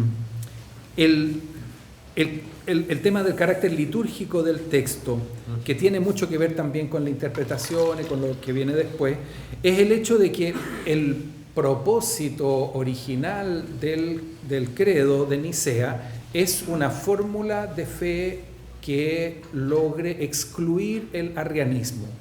Ese es su propósito, nada más que eso. Y por lo tanto, incluso el de, digamos, introducir una frase con es decir, naturalmente que tiene muy poco de lenguaje poético, litúrgico, etcétera, etcétera, sino que, proviene del Padre, es decir, de la naturaleza, etcétera, etcétera, ¿no es cierto? Entonces, en el fondo, eso yo creo que es sobre todo por lo último, porque claro, cosas de antropología, cosas de eclesiología, cosas de sacramento, digamos, no era el punto, sino que se buscaba una especie de certificado de ortodoxia. O sea, elaboramos un texto que no lo puede afirmar uno que es arriano y le decimos a los obispos que lo firmen, y si alguno no lo firma se pierde la diócesis. El tercer punto es el del texto mismo. Ahí, en brevísimas palabras, desde el punto de vista de la crítica textual, el credo de Nicea no tiene grandes problemas. Hay una palabra en el canon que sí es problemática, si hay un creado, o sea, si se condena o no que el hijo sea criatura, ¿no es cierto? Nosotros a veces decimos engendrado o no creado, pero está mal traducido porque debería ser hecho, es el verbo hacer. El problema es que el verbo crear estaba en Proverbio 8:22, entonces poieo, hacer, está en Génesis 1:1, es decir, el hijo no es creado como en Génesis 1:1 que Dios creó todas las cosas, eso está clarísimo, y el engendrado naturalmente que se encuentra, pero también se encuentra respecto de las criaturas en algunos casos de la Escritura. Pero para decir, el texto no presenta severos problemas. Ahora, lo que sí presenta severos problemas, y tú lo indicaste 2 veces, es el tema de la interpretación. O sea, saliendo de Nicea, ¿no es cierto?, hay un texto en Sócrates en que dice, se enfrenta Eusebio de Cesarea y Eustacio, y la acusación mutua es, uno le dice al otro que es sabeliano y el otro le dice al otro que es politeísta, o sea, que cree que el Padre y el Hijo son 2 entidades subsistentes que son divinas. Entonces lo trata de que caía en el paganismo. Ahora, lo interesante ahí en ese texto, hay una palabra que es muy interesante para nosotros, es que el niceno Eustacio acusa al arrianizante Eusebio no dice de negar la fe de Nicea, sino que dice de malinterpretarla, de falsificarla, ¿cierto? Entonces, ¿qué es lo que pasa? Eusebio podía aceptar el credo, el homoousios, y Eustacio podía aceptar el homoousios pensando cosas distintas. De hecho, una comprobación de eso es que en Calcedonia nosotros tenemos la fórmula que dice consubstancial al Padre según la divinidad, consubstancial a nosotros según la humanidad. En el primer caso, digamos, es consubstancialidad numérica, y esa es la que se supone que está en el credo de Nicea, pero en el segundo caso hay consubstancialidad genérica. Nosotros somos consubstanciales entre nosotros en el sentido de que participamos de la misma sustancia humana. Entonces, en el fondo, el tema de la interpretación es un tema severísimo, ¿no es cierto? Y sabemos, digamos, hasta el día de hoy, los estudiosos no se ponen de acuerdo cuál es el significado del homoousios. Y la última observación, si la puedo, José Carlos, tú me das la posibilidad de formularla de una manera que después va a tener que borrarla en las actas. ¿O lo digo más prudentemente? No, en el fondo se pueden decir muchas más cosas que las que decimos hoy. el tema es la relación entre teología ecuménica actual y digamos, estudio histórico, ¿no es cierto? Si lo voy a decir de una manera así un poco barbárica para que quede, pero ¿se puede construir la unidad sobre la base de una leyenda de lo que pasó? ¿No es cierto? Porque en el fondo, yo creo que en este momento, para los 1700 años, hay mucho, digamos, trabajo a nivel de teología ecuménica y mucho trabajo a nivel de ¿cómo se llama? Reconstrucción histórica, pero no se tocan mucho, ¿no es cierto? Y si puedo hacerlo con un ejemplo, lo voy a hacer lo más genérico posible, ¿no es cierto? Pero en una conferencia en que había algunos obispos ortodoxos muy importantes, de sedes importantes, ¿no es cierto? Una profesora, digamos, hizo la exposición, que es una profesora que es historiadora. Entonces uno de los patriarcas levantó la mano y le dijo: no hable como historiador, aquí estamos hablando de teología. Y las cosas nosotros sabemos que no fueron así. Entonces, digamos, es un caso un poco extremo, ¿no es cierto? Pero es para poner el punto de, naturalmente, que las reconstrucciones históricas, si uno lo compara a las de hoy, 10 años atrás, 20 años atrás, 50 años atrás, han ido cambiando. O sea, no se trata de que es la verdad contra la leyenda, por eso me retracto del carácter, o sea, insisto en este carácter. Pero yo creo que ahí hay una cosa que pensar de cómo podemos vincular, ¿no es cierto?, la reflexión de la teología sistemática actual, incluyendo, ¿no es cierto?, la teología ecuménica, con los estudios históricos, para que no se nos produzca el divorcio, digamos, casi definitivo, ¿no es cierto?, que ha pasado en algunos ámbitos de la teología bíblica, de los estudios bíblicos que se han independizado como disciplina. Bueno, esta última frase va muy bien para las actas. Esa sí. Lo de la leyenda lo quita después. Muchas gracias. Quien quiera preguntar, reaccionar, levanta la mano y le paso la palabra. Morales está primero, después quiero decir algo yo. Adelante, Morales. En esta cuestión del diálogo ecuménico, quizás usted lo ha dicho, yo no me he dado cuenta, ¿no será preciso establecer los límites de un símbolo? Porque me daba la impresión que las pretensiones eran más de una catequesis o un catecismo hasta el máximo, que de los límites que puede tener un símbolo. Es decir, que el símbolo de Nicea es un símbolo. Diferenciemos de la Horacio, de Gregorio o de cualquiera de los catecismos, ¿no? Entonces, eso, si tal vez hubiera una precisión de estos límites, podríamos entendernos un poco mejor, ¿no? Una cuestión de método importante. Es un coloquio. Esto significa que el que ha tenido la ponencia principal tiene la palabra principal, pero tampoco lo torturemos al conferencista. Podemos hablar entre todos, alguien puede contestarle al que pregunta, es una conversación. Por eso podemos sumar alguna pregunta. Yo sumo la mía. En esa misma línea me pareció importante la idea de símbolo en sí misma, con la que se expresa el joros o la profesión de fe. No se usa cualquier otra palabra, se usa una palabra que es una palabra en tensión. Todo símbolo es referencia, pero eso lo ve Santo Tomás cuando dice actus credentis non terminatula denunciabile sed rem. El acto creyente no termina en el enunciado, sino en la cosa enunciada, la dimensión simbólica.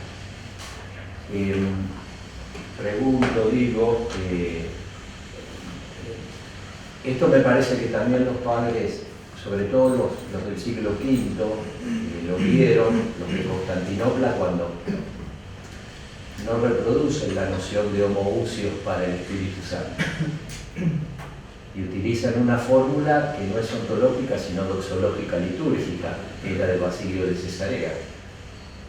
Parece que eso ese es un núcleo interesante para explotar, ¿no? La condición simbólica de la profesión de fe me pareció muy interesante todo lo que dijiste, Jorge. Pregunto y lo digo en voz alta, ¿cómo juega en la constitución de la profesión como símbolo este doble elemento, vamos a llamarle doctrinal y el doxológico litúrgico?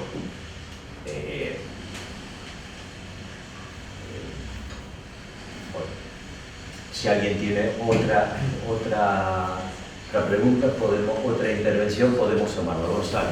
Una pregunta que me llamó la atención que dijiste en tu comentario, Samuel. No sé si se pueden articular o si es que tenés una postura distinta en el libro de Lewis Ayres, donde él dice que Nicea en realidad, que después varias décadas sigue habiendo un gran silencio sobre Nicea, porque en realidad Nicea no fue considerado vos tenés la idea esa que fue más bien un concilio, una asamblea de apelación, ¿no? Pero recién dijiste que muchos lo vieron como un verdadero cambio de época, un hito de cambio de época. Entonces me hace un poco de ruido esas dos. Una interpretación que Nicea fue una asamblea de apelación, pero ninguno de los presentes la vivió como un concilio ecuménico, ni como una instancia de decisión doctrinal así, mucho más allá que su sentido jurídico, digamos, y que después no aparece citada en la bibliografía posterior, en los padres no hay muchas menciones a esa asamblea. Y esto que dices tú aquí, que no, que lo vivieron como un acontecimiento que marcaba un antes y un después de la teología. Eso es una pregunta. En esa línea solo un comentario. El valor simbólico de los 318 padres, que no es inmediato, pero algo de esto quizá como un eco y un trasfondo puede ser interesante como para conversar. Sí, no, poniéndole al padre, cuál era la naturaleza y la función de un símbolo, al menos en el ámbito de fe y constitución, estaba claro y había sido explicitado. Eso en las consultas previas estaba determinado. Lo que ocurre es que la diversidad de participantes y distintas tradiciones, el vínculo con los símbolos era diferente y las expectativas que albergaban eran diferentes. Entonces, en ese caso estaba por lo bajo, sí, la fe apostólica. Era como finalmente fue decidido volver a intentar esa explicación ecuménica del niceno constantinopolitano, o era posible pensar en este tiempo, como fue necesario en el siglo IV, un nuevo símbolo, una nueva fórmula de fe que englobara a los cristianos. Y después cuestionamientos que eran propios de la teología y que se daba en la vida, el tema del lenguaje, categorías, qué es el mundo y el sustrato cultural que estaba respecto a aquellos que los padres de Nicea, o quien lo haya formulado, pero que ellos aprobaron, fue lo que intentaron. Pero eso estaba claro, ¿no es cierto? Eso sí, en el grupo o en la guía de estudio para los grupos de Dios, el primer tema es qué se trata, ¿no es cierto?, de qué significa confesar la fe, que es un símbolo, pero que hace más a la vida cotidiana y diaria de los cristianos. Es algo semejante que lo que tendremos que hacer en la Iglesia Católica con muchos fieles, y no solo fieles, descubrir, ¿no es cierto?, dejar descubrir cuál es el valor, el sentido de un símbolo de la fe, ¿no? Lo que sí es interesante, lo tomo, que el género literario de los catecismos lo introdujeron los protestantes, ¿cierto? Y como uno de los momentos, la explicación de la fe a partir del credo apostólico. Y hay, no solo en el término del 28, entiendo que es en Basilea, el de Colampadio, y después, a partir de eso, lo tomó como modelo, no de los reconocimientos de Trento, de la ignorancia reinante, para señalar, ¿no es cierto?, la fe de la Iglesia Católica.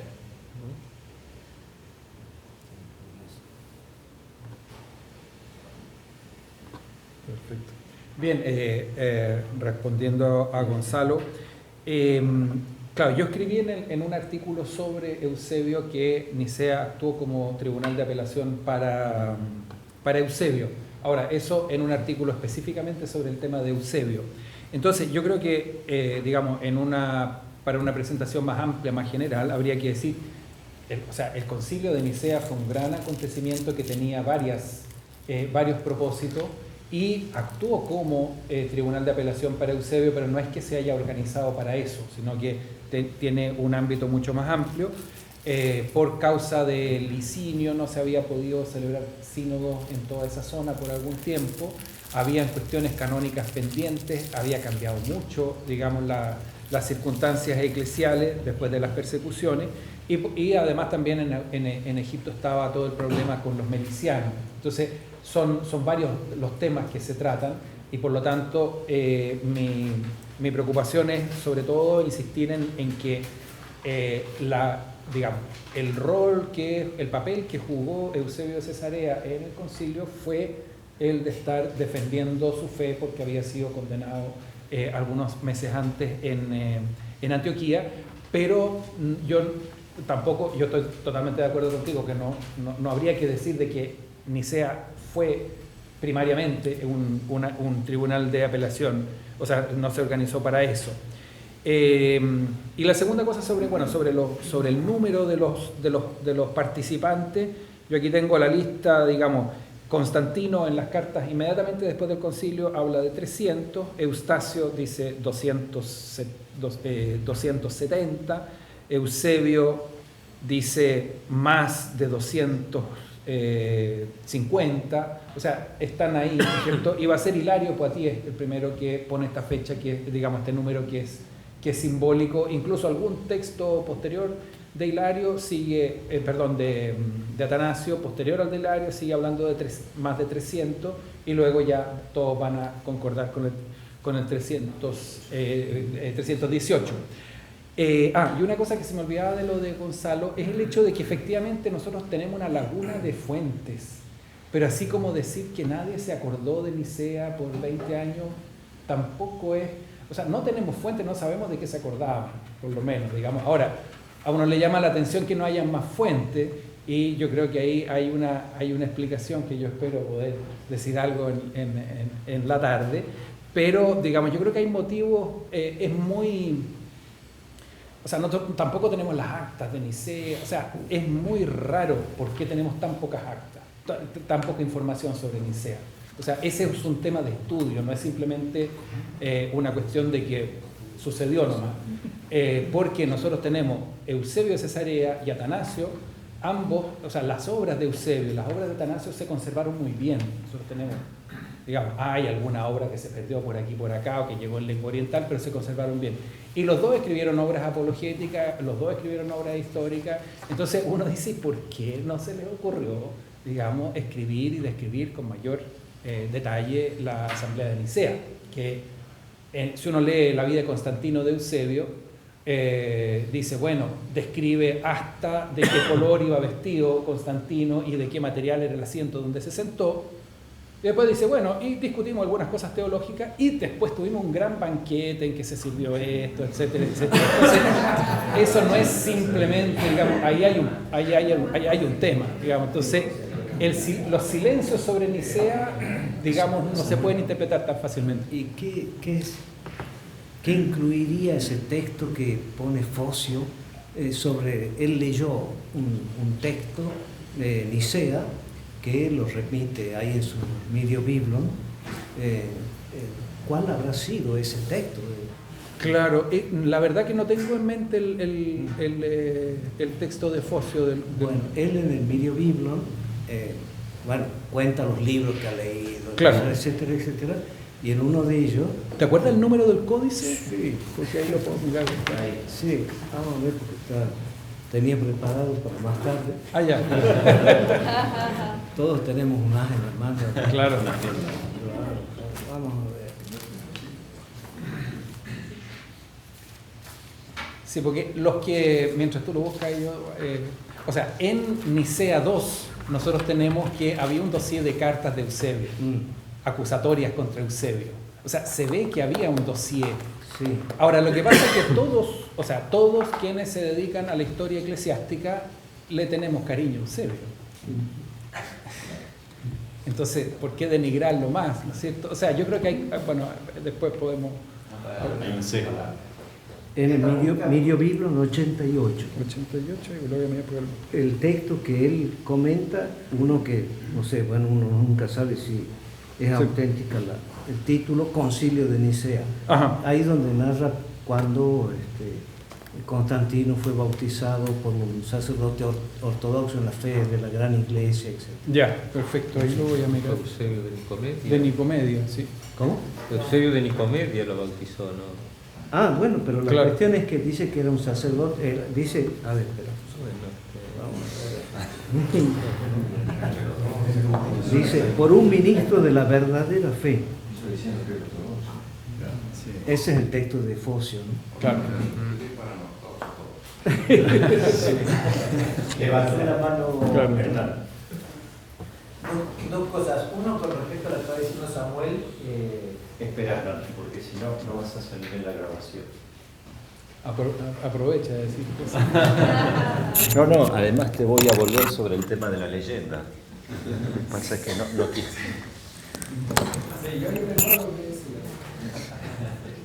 dos cosas, una para Samuel y otra para Jorge. Continuando con Samuel, con el que no tenemos las actas de Nicea, sabiendo que tenemos las actas de Éfeso, de Calcedonia, tenemos ediciones críticas acá en la biblioteca, y uno se piensa, un concilio con la presencia del emperador, con todas las autoridades, tiene que conservar esas actas. Yo recuerdo de pasada estas clases que tuvimos con nuestro profesor Simonetti, que decía que es un misterio que no tengamos esa documentación. Una posibilidad podría haber sido un terremoto, eso lo escuché de pasada, sí. Y otras cosas más también. Como los dinosaurios, un meteorito. Terremotos mucho en esa zona. Sí. Claro, y bueno...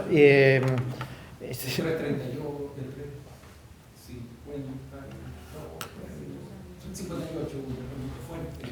Sí. Iban a juntarse ahí, tuvieron que juntarse. Claro, por decir algo más de la documentación, pero no me viene en mente. Tengo la otra cosa que cuando escuchaba a Jorge Scampini y dijo en un momento de por qué falta en el símbolo algo tan indispensable como la Eucaristía al final de la ponencia. Sabemos bien que en Nicea se hizo contra el arrianismo y no era el tema de la Eucaristía, que también los demás símbolos antiguos que tenemos, Padre, el Hijo y el Espíritu Santo, la Iglesia, la resurrección de los muertos y algunas verdades más. Pero también me viene en mente que herejías eucarísticas no hubo hasta la Edad Media. Entonces, pacíficamente la Iglesia recibía su fe en la presencia real, el valor sacrificial de la Eucaristía. Entonces, eso no estaba. Pero es muy interesante lo que presenta. Es algo central que quizás, no sé si debiera estar o no debiera estar, pero es solamente un comentario de que escuché eso, me pareció bueno, y tengo también los recuerdos de la patrística y la Eucaristía, ¿no? Vos planteaste el tema y lo respondemos. Entonces, claramente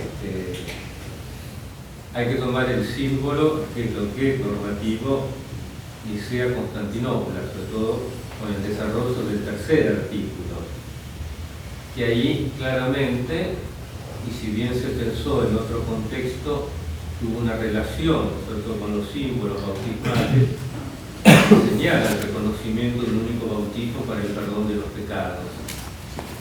Si la relación se hizo para señalar que esa fe que se formulaba no difería de la fe que era efectivamente celebrada, y el argumento, bueno, relacionado con lo que dice José Carlos, que era uno de los argumentos de Basilio de Cesarea, ¿no es cierto? Creemos, ¿no es cierto?, de acuerdo al modo en que oramos, y se refería a la Trinidad, y al ponerlos, ¿no es cierto?, a los tres en el mismo lugar es la mejor certificación de que los tres, ¿no es cierto?, tenían una igualdad, no solamente el Hijo, sino ahora también el Espíritu.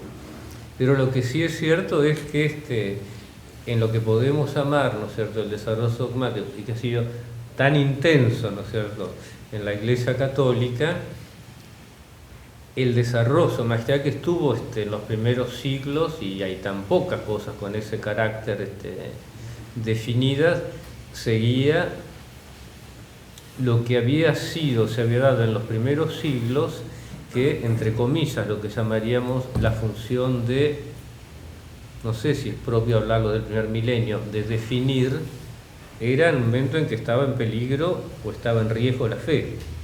Que eso en cierto modo se dio, la innovación vino en el ejercicio de la función dogmática en los siglos XIX y XX, donde ninguna de esas era, sino que se ejerce positivamente fuera del contexto de la instancia conciliar de Iglesia, la definición de una fe por el romano pontífice, y eso es un nuevo modo, ¿no es cierto?, de ejercicio del ministerio propio, en este caso el que le toca salvaguardar la unidad de la fe, que no era el que se concebía y siguen concibiendo, por ejemplo, las iglesias orientales, ¿no?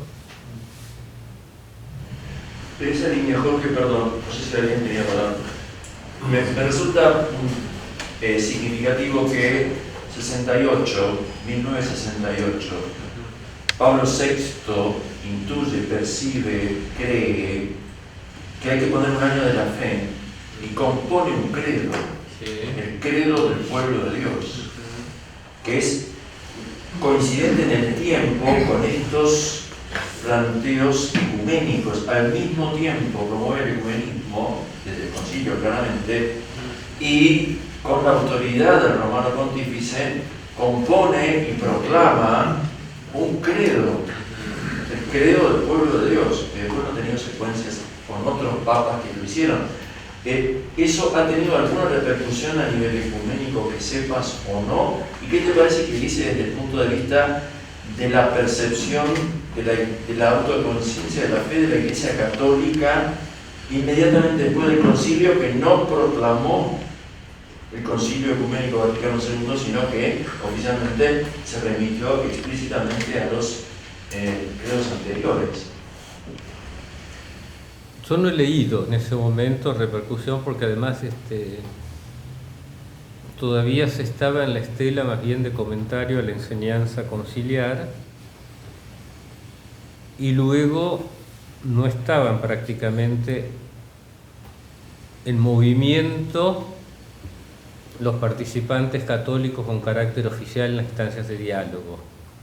Incorporación de Fe y Constitución fue en el 68, y los dos primeros diálogos que comenzaron por propuesta de la otra parte, de la Federación Luterana Mundial y del Consejo Metodista Mundial, fueron en 67. Ahora, el tema que en ese momento preocupó y que se hizo una especie en esos dos diálogos de un estado de la cuestión, era lo que quedaba abierto como pregunta en Unitatis Redintegratio 22, a señalar que las comunidades de Occidente, por un defecto en el sacramento del orden, no habían conservado la íntegra y genuina sustancia eucarística, debía ser, ¿no es cierto?, motivo de diálogo. Y entonces dijeron, bueno, dialoguemos y hagámoslo a nivel... Y todos los diálogos empezaron por ahí.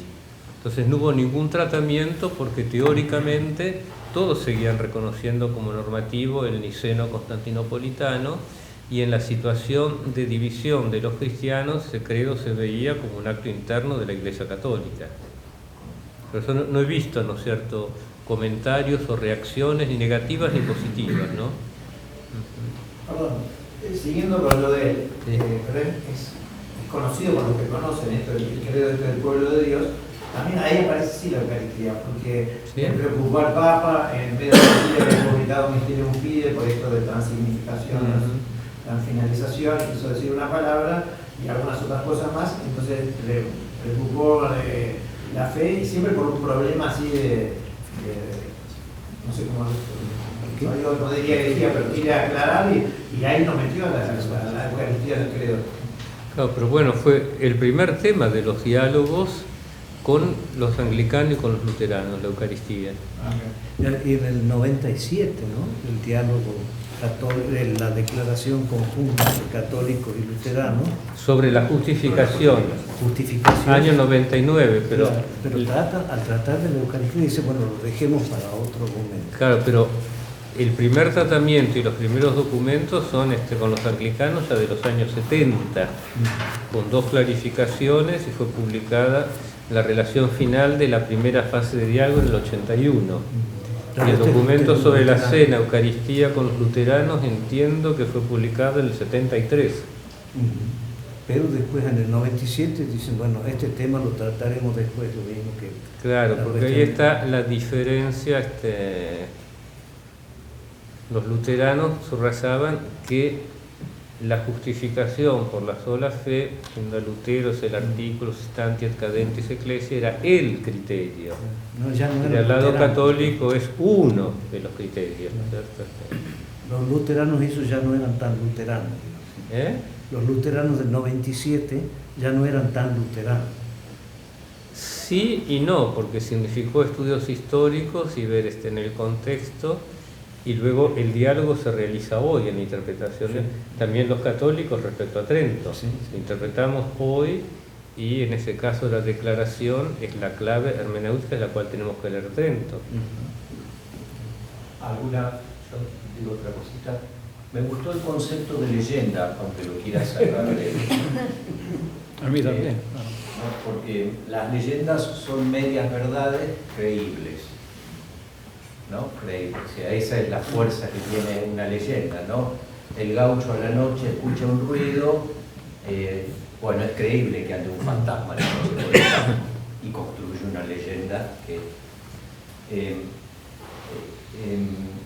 cubren silencios, tienen intenciones, las leyendas tienen intenciones, y sobre todo nuestras leyendas proyectan necesidades actuales en supuestas autoridades antiguas, apostólicas. Acá solo un aporte, ¿no? Me parece importante, no usa la palabra leyenda ciertamente, pero el documento del Dicasterio para la Unidad de los Cristianos sobre el Obispo de Roma, de hace muy poquito tiempo atrás, admite que en el segundo milenio hay una construcción que hay que poner a prueba.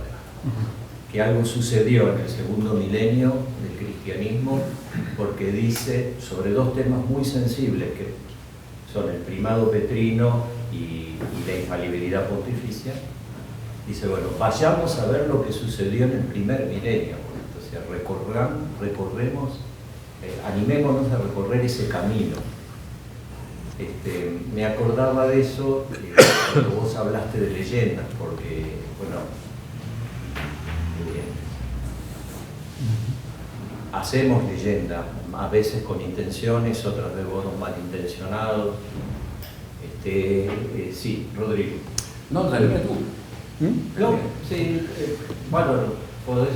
Sí. Es esto, es decir, la palabra leyenda por ahí es potente, pero las construimos. Construimos leyenda y vamos y usamos de dicta probancia. Esto lo hicimos con la Biblia, no lo vamos a hacer con Nicea o con... Si con la Biblia hemos hecho dicta probancia, lo hacemos con textos del Magisterio 1000 años después.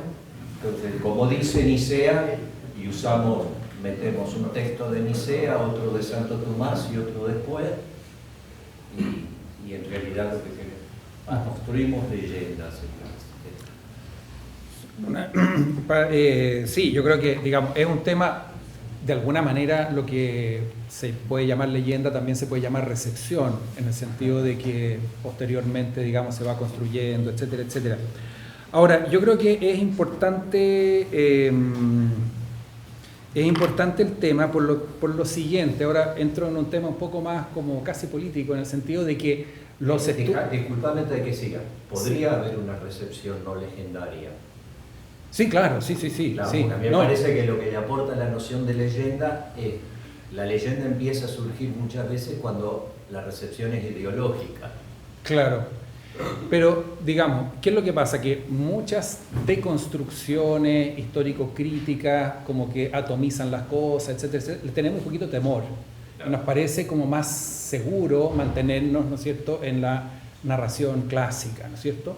Ahora, hay leyendas piadosas que no son nada de piadosas, que son muy nocivas. O sea, yo fui ordenado el día de San Atanasio y le tengo devoción a San Atanasio, no tengo ningún problema con San Atanasio él mismo, ¿no es cierto? Pero la leyenda de San Atanasio a mí me parece que es corrosiva. O sea, Atanasio, digamos, desde el siglo V para adelante se presentó como el modelo de la ortodoxia que luchó contra todo el mundo. Todos eran herejes menos él. O sea, Atanasio contra mundo, ¿no? Si hacemos el ejercicio, que nosotros somos todos obispos, admiramos a Atanasio que intransigentemente, como una virtud cristiana, la intransigencia, ¿no es cierto?, se mantuvo y no se movió un átomo de su postura, digamos, frente a todos los que estaban equivocados, ¿ya? Si tenemos esa idea en la cabeza y nosotros somos todos obispos y nos queremos poner de acuerdo en algo, no nos vamos a poner de acuerdo nunca, porque cada uno de nosotros va a tener su Atanasio interior que le va a decir, tú no te muevas 1 milímetro, porque están equivocados todos, ¿no es cierto? Entonces, eso lo que quiero decir es lo siguiente: si nosotros creemos que es verdad lo que creemos, no le podemos tener miedo a los estudios históricos. Podemos tenerle miedo a los malos estudios históricos, pero si nosotros le tenemos temor a los estudios históricos, no somos católicos. No creemos ni en la teología de la creación, ni en la teología de la historia, ni en la coherencia de la verdad. Entonces, yo creo que ahí hay una cosa súper importante entonces, echar abajo la idea de que Atanasio luchó él solo, ortodoxo, contra todos los obispos que eran herejes en Oriente, o sea, eso no es de construir, digamos, y corroer la fe de la gente, sino que es salvar la catolicidad de la fe, que es universal. Entonces, yo creo que hay, digamos, hay leyenda, claro, la leyenda que Rufino dice que el credo, cada uno de los apóstoles dijo una frase, se juntó eso, lindo, ¿no es cierto? Ahí, digamos, no le hace mal a nadie, claro, lo deshistoriza, todo lo que queramos, pero bien. Pero hay leyendas respecto de Nicea y sobre todo la figura de Atanasio que efectivamente pueden ser muy negativas, que crean, digamos, que exaltan la intransigencia y que favorecen el fanatismo, que son dos cosas que nosotros, digamos, no las queremos. Tenemos Rodrigo, Jorge y Especial. Yo creo que este tema plantea un tema que es más amplio y creo que no hay que ni tenerle miedo ni desconocerlo, que es lo que se puede llamar evolución del dogma, pero dicho de otra manera. O sea, hay tensiones que son importantes. O sea, no hay que tenerle miedo que la fe, cuando se habla de un mínimo o volver a la fuente, volver al inicio, bueno, pero es que también siempre ha habido mucho desarrollo en el dogma y novedades y cambios y reformulaciones. O sea, es una cuestión viva. Entonces, cuando uno vuelve atrás y el credo de Nicea, claro, pero está en un contexto, tiene una enseñanza, pero también hay cosas que se han surgido después y que son verdaderas y son auténticas. Entonces, hay una tensión que uno tiene que ser bien capaz de tomar en cuenta, que de alguna manera, así, casi en mínimo, el concilio la pone al poner ayornamiento y resursament. O sea, en el fondo hay que volver a la fuente y ayornarse. Bueno, o una o la otra. No, las dos. Entonces, de alguna manera hay, ¿por qué una? Porque hay que siempre ser fiel al origen, pero ¿por qué la otra? Bueno, porque hay desarrollo y hay novedades. Entonces, en ese sentido, aquí se plantea un tema que es bastante más amplio y es qué desarrollo es positivo y auténtico, qué desarrollo no, y hasta qué punto uno puede decir no, hasta qué punto, claro, ¿quién dice? O sea, es todo un tema muy complejo, ¿no? Que probablemente el concilio lo sintetiza en magisterio, Biblia y tradición, te diga, con una trípode, una tríada muy interesante, precisamente para custodiar eso. Pero yo creo que nosotros tenemos una cierta leyenda de que la revelación terminó con la muerte del último apóstol y con poco más, no hubo ni un cambio más, o que todo dogma es simplemente una explicitación. Y yo creo que es más que eso. O sea, la fe también va creciendo de un sentido mucho más amplio. Bueno, lo planteo como un tema que creo que no puede escapar a nuestra reflexión aquí, ¿no? No solo la escritura, te llegó Jorge. Es la misma historia. y la misma fe. Eso se escuchó.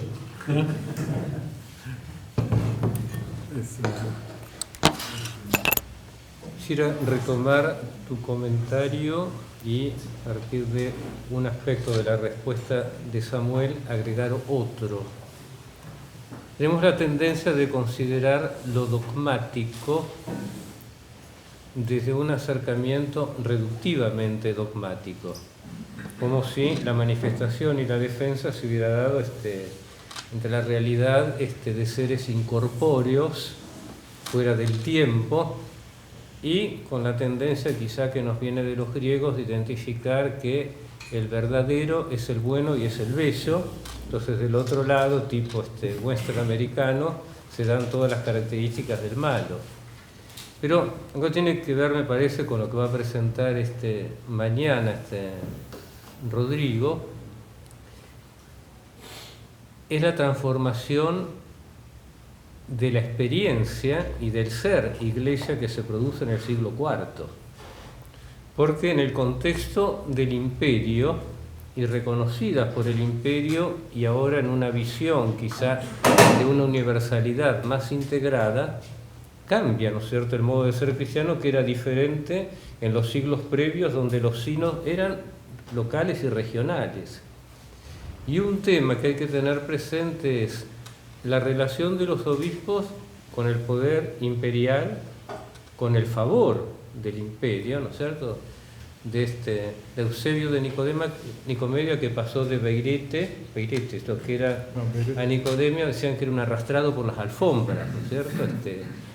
Y lo otro, la disputa entre las grandes sedes, que va a marcar todo hasta el mismo siglo V, va a jugar en Éfeso y en Calcedonia, y es desde la sede que en cierto modo, ¿no es cierto?, era la más importante en la antigüedad en ese momento, que era Alejandría, el recurso que, por ejemplo, Arrio hace a otra sede, el partido que toman otros obispos, todo eso se va a dar en un contexto, ¿no es cierto?, de tensión eclesial y de sedes que hay que tenerlo en cuenta.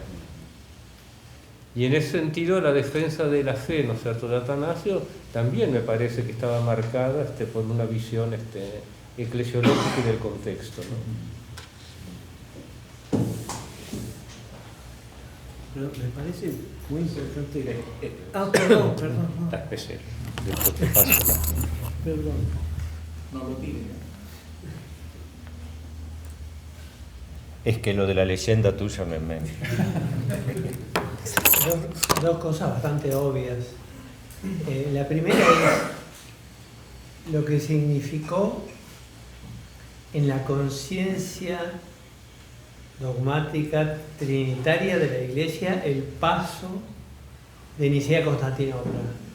Es decir, en la imagen de Dios, que la Iglesia pasó a aclarar, por supuesto que viene del Nuevo Testamento y está al servicio del Nuevo Testamento, pero hay un paso de crecimiento y de progreso, un poco en la línea de lo que decía Rodrigo, que me parece obvio decirlo, pero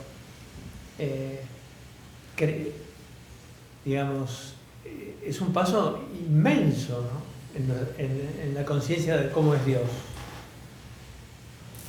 Y eso es natural que permanezca y que se aclare y se medite y se reflexione y se viva y se celebre, ¿no? Y la otra cosa, vinculado con esto, es la ruptura con el neoplatonismo previo, de alguna manera, por lo menos el de Plotino, ¿no? Estuve leyendo a tu colega Ricken y bueno, también en ese sentido hay un flor de paso. Eso es una cosa. Y la segunda cosa que quería decir, que no tiene nada que ver con lo que estamos hablando ahora, si quieren, es la pérdida de sentido trinitario en la fe de la gente de hoy, ¿no? Porque en este momento estoy viniendo de Baviera y miro el arte en Baviera y en el Tirol, y la Trinidad está por todos lados, expresada en el arte, por todos lados. Yo me pregunto, ¿cuál es la fe trinitaria de nuestra gente hoy, sencilla, que además no tiene esa imaginería que la alimente? Eso es todo. Bien, el tema es que el concepto de tradición es muy importante porque, bien como decía él, algo más de la escritura que se termina con el último apóstol, a partir de Nicea empiezan a ponerse de referencia a estos 318 padres, lo que fueren, y la argumentación patrística. Es decir, que ya no es la sola escritura, sino que es también esa escritura viva que vive en la Iglesia y que está testimoniada, que ha sido entregada. Por eso el concepto de tradición es fundamental, ¿no? Y está muy bien que lo discutan y que lo traten de recordar, pero con esta instancia de también, como decía, tradición viva. Si hay una tradición como fuente de la revelación, y esto que nosotros estamos haciendo tradición nosotros mismos. Yo creo que al concepto de progreso, que comparto plenamente, creo que hay que agregarle también el de traducción, en el sentido que, digamos, el Cántico de los Filipenses dice a la semítica lo que el credo de Nicea dice a la griega.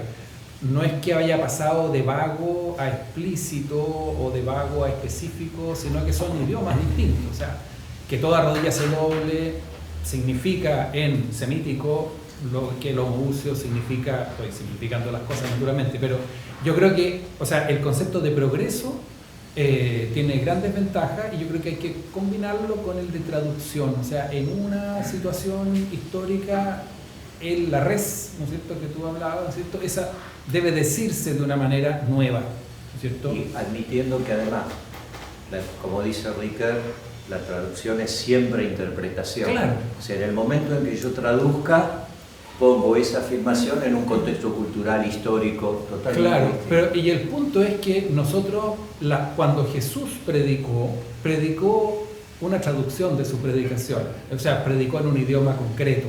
Entonces, no es que nosotros como los teólogos de inicio del siglo XX podamos capturar la esencia del cristianismo, ¿no es cierto? Hay una cantidad de libros que se llaman la esencia del cristianismo que uno los lee hoy, uno dice, digamos.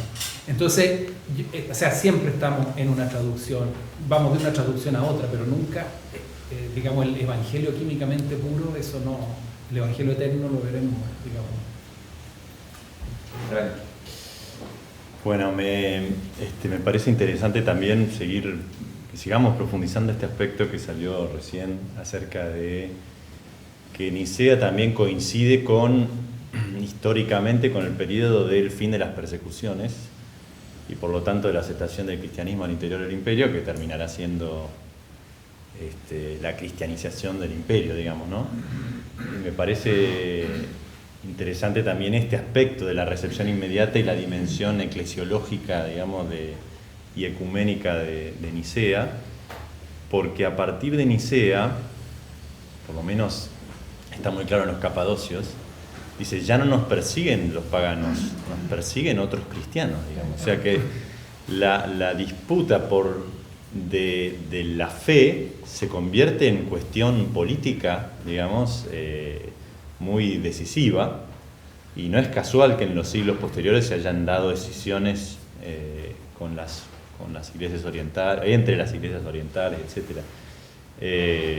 O sea que hay que leer los acontecimientos de Nicea y sus, digamos, consecuencias inmediatas también a la luz de este poder imperial que empieza a asimilar el cristianismo y transformarlo en esa asimilación, digamos, ¿no? Y el poder de los obispos crecientes, las disputas, bueno, los apoyos imperiales que también son decisivos para la supervivencia de ciertas corrientes o orientaciones cristianas. Y el rol de Atanasio me parece que ahí también sigue siendo importante. El obispado de Alejandría era uno de los más poderosos políticamente hablando, incluso desde antes del edicto de Milán, ¿no? Pero bueno, nada, me parece que podría ser un tema para seguir profundizando. Me parece que en relación a eso también hay que ser honestos y admitir que los posicionamientos, la posibilidad de preservar la fe, por decirlo así, sobre todo después del edicto de Teodosio, el edicto de Tesalónica, estuvo atado a que el obispo de Roma era pontifex, era un título imperial. Digamos, digo solo como para sumar, para pensar que no solo de la gracia se ha valido la expansión del cristianismo, o sea, en ese momento hay un cristianismo imperial, todo lo que eso ha significado para esto. Sí, hijo. Sí, de temas que han ido saliendo, ¿no es cierto? En primer lugar, quizá para ubicarnos más en el contexto más amplio, más consolidado del ámbito ecuménico, la primera etapa metodológica fue comparativa. O sea, se descubrieron que lo comparativo era muy bueno para, concreto en fe y constitución, para un primer conocimiento, un conocimiento renovado. Ahora el presentar la propia identidad corría el riesgo de que cada uno se afirmara más en lo que justificaba la división. Y se hizo un paso en un método más teologal cristológico, juzgarse de cara al misterio de Cristo, pero la constatación que se hizo es con qué cristología, porque hasta los reformados estaban los neocalvinistas de Barth, y se iban al Nuevo Testamento había más de una cristología. Y ahí hizo su entrada en Montreal en el 63 el tema de la tradición. Todos leemos la escritura en una tradición y la escritura misma es el fruto de una tradición. Hoy, sacando los grupos fundamentalistas, todos reconocen, ¿no es cierto?, que hay un periodo de la historia de la Iglesia que es normativo para todos y que se identificaría al menos con los 4 primeros concilios ecuménicos. Ese es un tema. Ahora, el otro, la tradición como tal, en los primeros siglos de la Iglesia y no solo, y el recurso a lo que llamamos tradición ha sido una praxis, sin una teoría. Y claramente la tradición, hemos mencionado en la introducción, decía, los testigos son la liturgia, los padres y el sentido de fe. Ahora, como tal, una teología de la tradición, en la Iglesia Católica se empezó a elaborar después de la Reforma del siglo XVI. Y hemos tenido ensayos más o menos satisfactorios a los que logramos, ¿no es cierto?, en el siglo XX. Ahora, si la tradición, más que una formulación teórica, es una praxis, ahí también tenemos que distinguir, porque la contribución del siglo IV, Nicea, Constantinopla y Constantinopla, ha sido en cuanto a la inteligencia del misterio y a cómo expresarlo conceptualmente. Porque no podemos decir que en los siglos previos, que bautismalmente confesaban su fe, que vivían en la Trinidad, el modo que oraban, que entregaban la vida, no estuviera clara ni explícita la fe trinitaria. Y eso justifica en el caso de Basilio que para la divinidad del Espíritu se remita a la lex orandi de la Iglesia. Muchas gracias, Jorge. Tenemos que dar paso a las comunicaciones ahora, así que después seguiremos hablando más tiempo y del almuerzo también, y en otras instancias. Sí, yo les agradezco y me despido, como tengo que retirar ahora. Sí. Bueno. Muchas gracias.